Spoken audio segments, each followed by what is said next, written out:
ఏంటి గుండమ్మ? ఏ అల్లుడు, ఏంటి ఒక ఐటమ్ పట్టుకొని సత్తుకుంటా ఉంటావా? అక్కడ చాలా ఐటమ్స్ ఉన్నాయి, చూడు తొందరగా. ఈ పాస్తామ వ్యాపారం ఎప్పుడు ముగుస్తుందో, నాకు ఎప్పుడు మొత్తం వస్తుందోరా. ఏంది మామ అంత మాట అనేసివా? కొత్త కొత్త తయారు చేయాలంటే డబ్బులు ఖర్చు. అదే పాత అనుకో ఊట్లాగా ఊరుతానే ఉంటాయి, తెలుసు కదా నీకు. నిజమేనా అల్లుడు? ఏ మూటో అడుగు పెట్టావు కానీ నీకున్న ప్రతి సామాను నీపాలే, నా కూతురుతో సహారా. చేసావు కానీ పాస్తాను మాదిరి నీ కొంపలో పడి ఉండాల్సి వస్తుందిరా.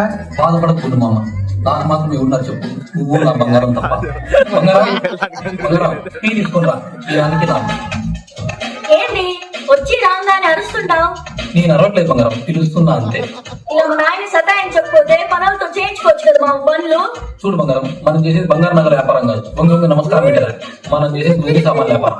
ఎన్ని టన్నులు పంపించినా మనకు మిగిలేదు 100లే. ఓ ఇదేడు, అదేదో మాట వరుస కానీ మన పని మనం చేసుకోవడంలో తప్పేమో చెప్పు. నా జీవితాన్ని నువ్వే మమ్మ దేవుడివి. లవ్ యూ మమ్మ. అబ్బో లవ్ కారిపోతాను. బకెట్లు బకెట్లు. ఈ రోజు 4 బకెట్లు వచ్చే బంగారం తూకంలో అతికిచ్చి రేపు ఇచ్చేస్తా. అయితే మా నాన్న నా గుర్తుకుంటావా నువ్వు? ఈ రోజు అనుకోకుండా తిలక జోస్యం చూపించుకున్న బంగారం, వాడు నా చేయి చూసి ఏదో అద్భుతం జరుగుతుందని చెప్పాడు. అది కానీ జరిగింది అనుకో, మనకి ఇంక తిరిగేలేదు. సరే ఉండు, టీ తెస్తా.